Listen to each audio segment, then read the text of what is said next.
Do you need to travel somewhere but don't own your own animal? Do you have too much produce to carry and not enough hands? Well, if you have any transport needs, my family is... I can't do this. There are way more important things to think about. This past week, it's been crazy. I'm Atara, by the way. Anyway, it all started the day that I was leading one of my colts around town, my hometown, Bethany. That's the one. Anyway, the family business has been expanding, so I've been keeping quite a few animals, particularly this year. And Mum and Dad, they let me raise one of the colts, and they said it was very special, but because I'm getting older, I can handle the responsibility. Anyway, while I was in town, I had some supplies to pick up, so I just tied the colt outside a doorway where I could get used to being around people, and went off, bought my stuff, came back, and it was gone.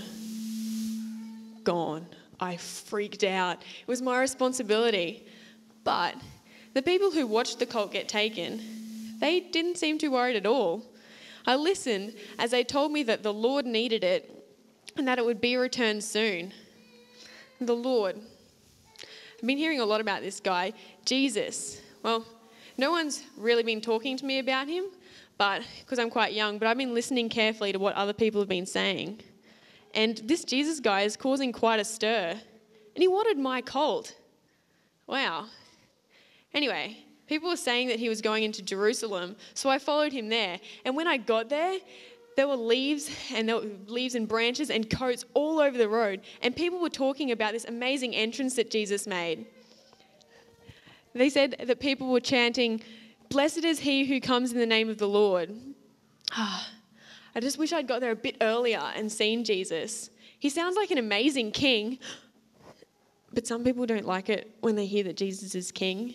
I mean, people don't really seem to understand who Jesus is.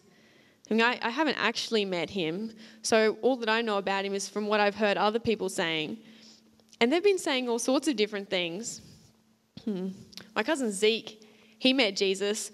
Well, he kind of met Jesus. Zeke was selling things at the temple when Jesus visited, and Jesus got really angry. He was angry because people were getting distracted from God. Anyway, he was turning over tables. He was chasing people out.